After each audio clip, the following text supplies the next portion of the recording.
Gandhi Irwin समझौता की मुख्य बातें क्या थी। एक सवाल है जो 10th स्टैंडर्ड के बच्चों को काफ़ी समझ में नहीं आती है कि आखिर इसमें क्या लिखें। कहता है हिंसा के आरोपियों को छोड़ करके बाकी सभी राजनीतिक बंदियों को रिहा कर दिया जाए। भारतीयों को समुद्र के किनारे नमक बनाने का अधिकार दिया जाए और भारतीय शराब एवं विदेशी कपड़ों को की दुकानों को के सामने धरना दिया जाए। आंदोलन के दौरान त्यागपत्र देने वालों को उनके पुनः उन पदों पर बहाल किया जाए। ये था गांधी इरविन समझौता की मुख्य बातें।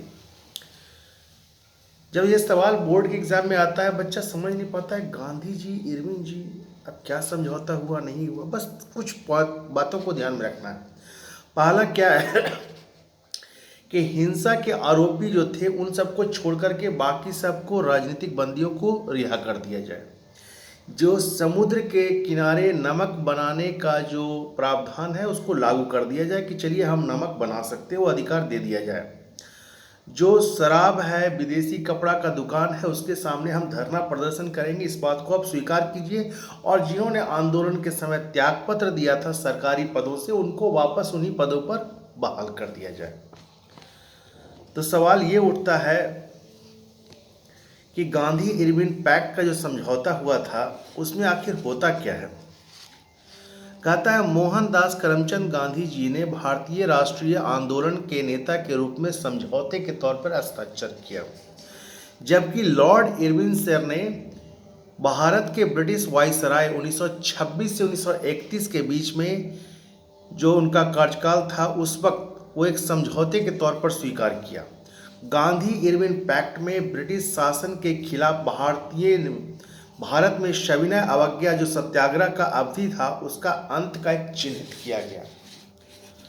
गांधी इरविन समझौता क्या था, सवाल वही है पर घुमा घुमा के दिया गया है। कहता है गांधी इरविन समझौता 5 मार्च 1931 को हुआ था, जो महात्मा गांधी और लॉर्ड इरविन के मध्य हुआ था।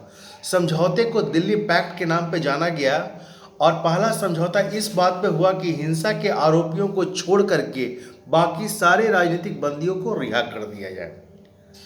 तो सवाल ये उठता है कि गांधी इरविन समझौता में निम्नलिखित में से क्या शामिल था।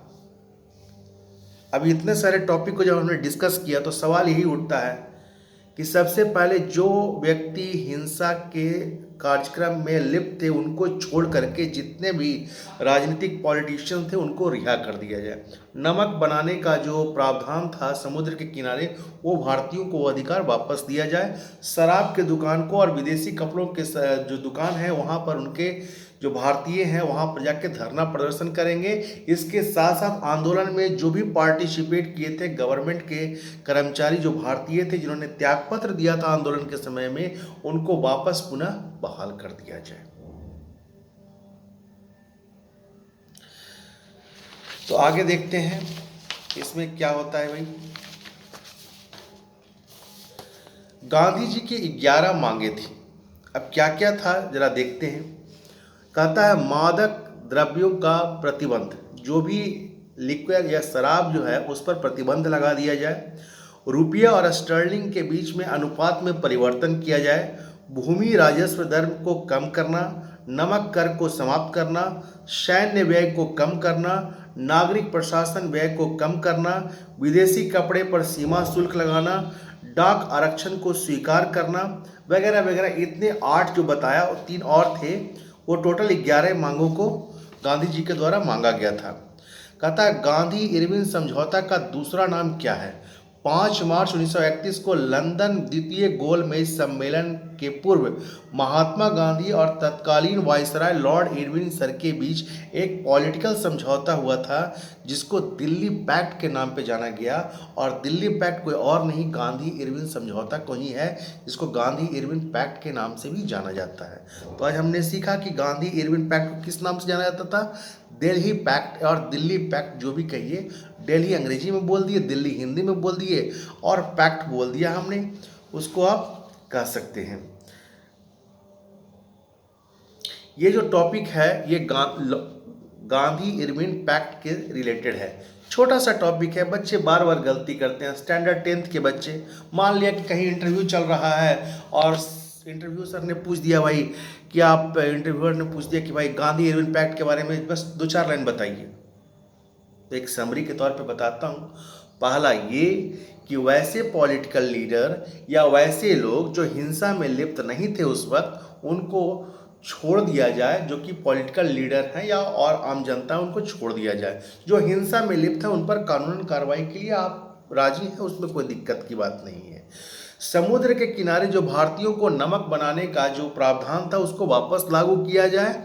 और तीसरी बात, जहां पर शराब बिक रहे हैं, जहां पर विदेशी कपड़े बिक रहे हैं, वहां पर हम धरना प्रदर्शन करेंगे, आप इसमें कोई अड़चन नहीं डालेंगे। और चौथी बात, जो वैसे लीडर या वैसे लोग या वैसे आंदोलनकर्मी जो सरकारी पद से त्यागपत्र दे करके ब्रिटिश काल में आंदोलन में भाग लिए थे, पुनः उस पद पर बहाल कर दिया जाए। इन सारी बातों को एक पैक्ट के तौर पर जाना गया जो गांधी जी और इरविन जी के बीच में हुआ था, तत्कालीन वायसराय के बीच में, और इसी को गांधी इरविन पैक्ट के तौर पर जाना गया, और इसी का दूसरा नाम दिल्ली पैक्ट भी है। तो गांधी इरविन पैक्ट के बारे में आपने जाना, हिंदी में जाना, टॉपिक को जाना। मुझे नहीं लगता कि 10th स्टैंडर्ड के बच्चे या कहीं भी इंटरव्यू में इस बात के बारे में पूछा जाएगा तो आपको कोई हिचक होगी। बहुत बहुत धन्यवाद।